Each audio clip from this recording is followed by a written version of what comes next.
ছদ্মবেশে সত্যজিৎ বাবুর সঙ্গে দেখা করতে এসে তার হাতে নাতে ধরা পড়ে গেল রাঙামতি। তাকে অ্যারেস্ট করে নিল, এমনটাই দেখতে পারবেন আজকের পর্বে। সম্পূর্ণটা জানতে ভিডিওতে লাইক দিয়ে চ্যানেলটিকে সাবস্ক্রাইব করে না টেনে দেখতে থাকুন। গল্পের শুরুতেই দেখা যাবে সংগ্রাম রাঙামতিকে বলে, কি ব্যাপার রাঙা, সত্যজিৎ বাবুকে কি ফোনটা দিয়েছো? রাঙা তখন বলে, আমি ফোনটা তো দিয়েছি, কিন্তু উনি তো ফোনটা উঠায়নি। আমাকে একবার ওনার বাড়িতে যেতে হবে, ওই সত্যজিৎ বাবুর সঙ্গে আমাকে একবার কথা বলতে হবে। সরাসরি কথা বললে মনে হয় ভালো হবে। সংগ্রাম তখন বলে, তুমি যে কাজগুলো করছো এগুলো ভেবেচিন্তে করছো তো? উনি কিন্তু পুলিশ অফিসার, উনি কিন্তু চারিদিকে লোক লাগিয়ে রেখেছে তোমাকে খোঁজার জন্য। এদিকে তখনই আবার রাঙার দাদা বলে ওঠে, তোর সঙ্গে এতদিন পর দেখা হয়েছিল, ভেবেছিলাম কত সুখ দুঃখের কথা বলবো তোর সঙ্গে, আনন্দে কাটাবো, কিন্তু দেখ কোথা থেকে কি হয়ে গেল। তোকেও আমি ফাঁসিয়ে দিলাম, নিজের জীবনটাও শেষ করে ফেললাম। তখনই রাঙা বলে, আমার সঙ্গে কথা বলবি? তুই যে আমার জীবনটা শেষ করে দিলি, তুই শুধু আমার জীবনটা না, বাবার জীবনটাও নষ্ট করে দিলি। তোদের এই বোম ব্লাস্টের কারণে আমার বাবাটা অকালে চলে গিয়েছিল। তোকে আমি কোনোদিন ছেড়ে কথা বলবো না। তুই আমার দাদা বলে কি তোকে ছেড়ে দিব নাকি? একবার আমাদের খোঁজ নেওয়ার চেষ্টা করিসনি। আমাকে ওই জঙ্গল থেকে একটা পরিবারে নিয়ে গিয়েছিল, আমার স্বামী পরিবার সকলেই আছে। এখন সকলে আমাকে ভুল বুঝতে শুরু করে দিয়েছে, শুধুমাত্র তোর জন্য।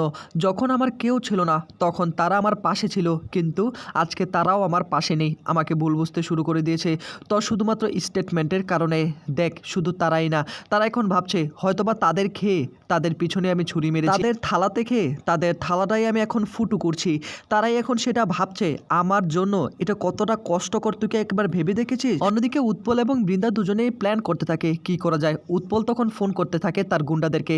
তখনই বৃন্দা বলে, না এখন ফোন করতে হবে না, আমাদের প্ল্যান বি কাজ করাতে হবে, তা না হলে আমরা কিন্তু কোনোভাবে রাঙার হাত থেকে বেঁচে ফিরতে পারবো না। এমন কোনো কাজ করব না যাতে আমরা ধরা পড়ে যাই, আমাদেরকে এমনটা করতে হবে। আমাদের প্ল্যানে কিন্তু এটা ছিল না যে রাঙা তার দাদাকে নিয়ে পালাবে। যেহেতু এখন প্ল্যান মাফিক কাজ হচ্ছে না, তাহলে রাঙাকেই শেষ করে দিতে হবে। উৎপল এক্ষুনি যাও, কাজগুলো ঠিকঠাক মতো করো।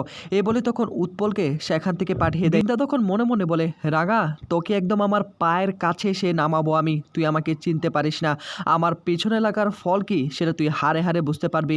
রাঙা তখন তার দাদাকে বোঝানোর চেষ্টা করে, দেখ আমি এখানে এসে ন্যাশনাল চ্যাম্পিয়নশিপটা হয়েছি, মানুষের মন জয় করে নিয়েছি, পরিবারের একটা আস্থার ভরসার জায়গা ছিলাম, কিন্তু আজকেও সেই জায়গাটা নষ্ট হয়ে গেল।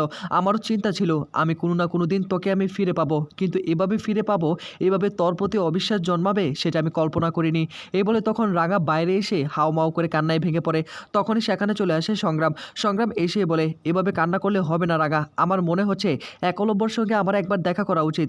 একলব্য এবং পরিবার তোমাকে কিন্তু ভুল বুঝতে শুরু করে দিয়েছে।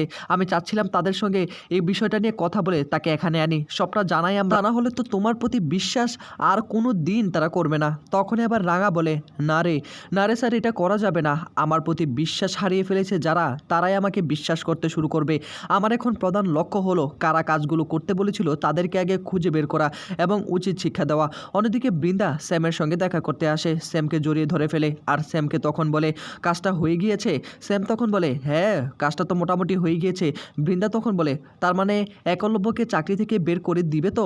স্যাম তখন বলে, আমি কথা বলেছি উপর মহলের সঙ্গে, তারা বলেছে যত তাড়াতাড়ি সম্ভব ওকে চাকরি থেকে বিচ্যুতি করে দেওয়া হবে, তুমি একদম চিন্তা করো না। আচ্ছা তোমার প্ল্যানটা কি আমাকে বলবে? তোমার প্ল্যান তো আমি কিছুই বুঝতে পারছি না।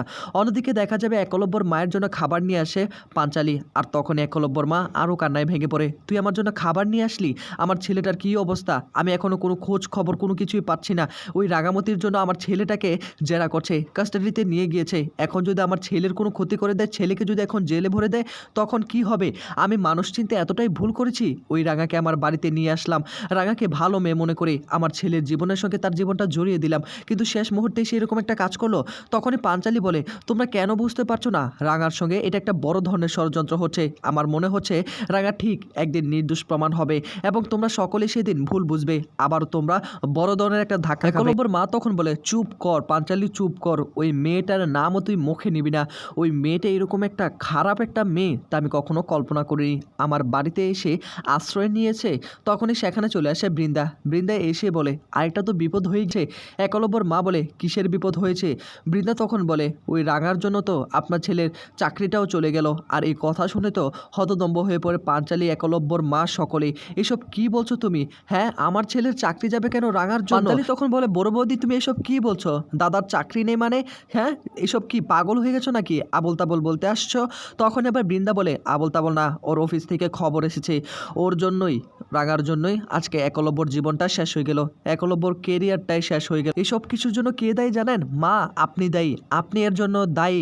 ওই রাঙার সঙ্গে একলব্যর জীবনটা জুড়ে দিয়েছেন আর আপনি একলব্যর জীবনটা নষ্ট করে দিয়েছেন। পাঞ্চালি এসে তখন বলে, খবরদার, মুখ সামলে কথা বলো, আমার মাকে কোনো দোষারোপ করবে না। তখনই বৃন্দাও আঙুল তুলে এবং বলে, খবরদার, তুমি আমার উপর কোনো কথা বলবে না। এখন তোমরা এবারে নিয়ন্ত্রণ হারিয়ে ফেলেছো, এখন থেকে এবারে নিয়ন্ত্রণ করব আমি যা বলবো এই বাড়িতেই তাই হবে, এছাড়া আর কোনো কথাই হবে না। একলব্যর মা তো হতদম্ব হয়ে পড়ে, যেই হাত দিয়ে রাঙাকে আমি আগলে রেখেছিলাম, যাকে বিশ্বাস করেছিলাম, সেই রাঙা শুধু তার জীবনটা না, আমার আক্কুর জীবনটাও শেষ করে দিল। আমি কখনো ওই রাঙামতিকে ক্ষমা করব না। পাঞ্চালি এখনও কোনোভাবে বিশ্বাস করতে পারছে না রাঙামতি এমন কোনো কাজ করতে পারে, বারবার রাঙার প্রতি বিশ্বাস আনছে। তখনই পাঞ্চালি বলে, কান্না করুন আমার, সব কিছু ঠিক হয়ে যাবে। অন্যদিকে দেখা যাবে সংগ্রাম এবং রাঙামতি দুজনেই সত্যজিৎ বাবুর সঙ্গে দেখা করার জন্য চলে আসে। সংগ্রাম মুখোশ পরে থাকে, অর্থাৎ মাস্ক পরে থাকে, তাকে যেন কোনোভাবে না চিনতে পারে। তখন রাঙামতিকে বলে, রাঙা, আমি কিন্তু আমার গাড়ির নাম্বার প্লেটকে পাল্টে ফেলেছি, তুমি এবার ঘোমটাটা দিয়ে নাও। আমি যদি ধরা পড়ে যাই না কিন্তু তোমার সঙ্গে, আমিও কিন্তু জেলে চলে যাব। আর তখনই রাঙা বলে, যা হবার তা হবেই পরে।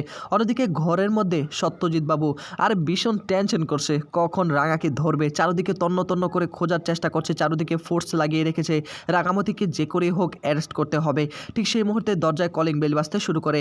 আর তখনই সত্যজিৎ বাবু একটু অবাক হয়ে ফোনটা রেখে দেয়। ফোনটা রেখেই তখন তার ঘরের দরজাটা খুলতে যাবে, ঠিক সেই মুহূর্তেই একজন মহিলাকে দেখতে পায়, আর যার মুখ ঘোমটা দিয়ে ঢাকা ছিল একটা কালো কাপড় দিয়ে। তাকে প্রথমে চিনতে পারেন, তখন বলে, কে আপনি? রাঙা তখন বলে, আমি রাঙামতি। এই বলে তখন ঘোমটাটা খুলে ফেলে। ঘোমটা খুলেই তখন রাঙাকে দেখে ভীষণই অবাক হয়ে যায় সত্যজিৎ। আর তখনই তাকে অ্যারেস্ট করার একটা পায়তারা চলে। আর রাঙা তখন বলে, ভেতরে ঢুকে তোর সঙ্গে আমার কিছু কথা আছে সত্যজিৎ স্যার। এই বলেই তখন রাঙামতি ভেতরে ঢুকে। আর তখনই সত্যজিৎ বাবু হাতে পিস্তল নিয়ে তাকে বলে, সারেন্ডার করো রাঙা, তুমি কি ভেবেছিলে আমাদের ডগা থেকে পালিয়ে যাবে? কখনো সেটা করতে পারবে না। আর রাঙা তখন সত্যজিৎ বাবুর দিকে তাকিয়ে বলে, হ্যাঁ সত্যজিৎ বাবু, এই আমাকে চিনলি তুই? আসলে আমি এরকম কাজ করতে পারি তোর এটা মনে হয়েছে? আরে আমি জেল থেকে পালিয়েছি, আবার তোর সামনে আমার পাশে কেউ নেই, আমাকে তো আমার নিজের লড়াইটা নিজেকেই লড়তে হবে, সেই জন্য আমি জেল থেকে আমার দাদাকে নিয়ে পালিয়েছি। কিন্তু বিশ্বাস কর, এই কাজগুলো আমি করিনি। তখনই আবার সত্যজিৎ বলে, তুমি যে সত্যি কথা বলছো সেগুলো কি করে আমি বিশ্বাস করব? দেখো, আমি তোমাকে আগে বিশ্বাস করেছি, কিন্তু যখন জানলাম তুমি তোমার দাদাকে জেল থেকে নিয়ে পালিয়ে গিয়েছো, তখন তোমার প্রতি বিশ্বাসটা উঠে গিয়েছে। তোমার সঙ্গে আমার ব্যক্তিগত যেই সম্পর্ক থাকুক না কেন, দেখো আইনের চোখে তুমি একজন অপরাধী। রাঙা তখন বলে, হ্যাঁ আমি এটা তোকে সম্মান করি, কিন্তু আমি আমার দাদাকে নিয়ে গিয়েছি একটা ভালো জায়গায়, তাকে আশ্রয় দিয়েছি, কিন্তু কেন নিয়ে গেছি সেটা জানবি না? সেটা তাহলে শোন। আসলে আমার দাদাকে কে বা কারা যেন বাধ্য করেছে এই মিথ্যে নাটকটা করার জন্য। আসলে জঙ্গলে কিছু ছেলে মেয়ে বাচ্চাদেরকে আটকে রাখা হয়েছে, তাদেরকে পিস্তলের নলের ডগায় রেখে আমার দাদাকে বাধ্য করা হয়েছিল আমাকে ফাঁসানোর জন্য। আর একটা কথা, ওই বোম ব্লাস্টটি করেছিল এটা ও নিজের মুখে স্বীকার করেছে। দেখ আমার দাদা, আমি মানছি অনেক বড় অপরাধ করে ফেলেছে, কিন্তু আমি এর সঙ্গে কোনোভাবে জড়িত নই। সত্যজিৎ তখন বলে, তোমার দাদা যে এই কথাগুলো সত্যি বলছে তার কি প্রমাণ আছে তোমার কাছে? কোনো প্রমাণ কি আছে? তখনই রাঙা বলে, প্রমাণ নেই, তবু তুই একবার জঙ্গলে ফোন করে দেখ না যে ওই বাচ্চারা ওই লোকগুলিকে আসলে আটকে রেখেছে কিনা, তাহলে তুই জানতে পারবি। একবার প্লিজ হাত জোর করছি তোর কাছে, একবার তুই শুধু ফোন করে জান। আর তখনই সত্যজিৎ বাবু ফোন করে তখন পুলিশকে জানায়, ওই জঙ্গলের মধ্যে দেখো তো কাউকে কিডন্যাপ করা হয়েছে কিনা, লোকাল থানায় খবর নাও। এ বলে তখন রাঙার সঙ্গে বসে, আর রাঙা সমস্তটাই বুঝিয়ে বলে সত্যজিৎ সিনহাকে।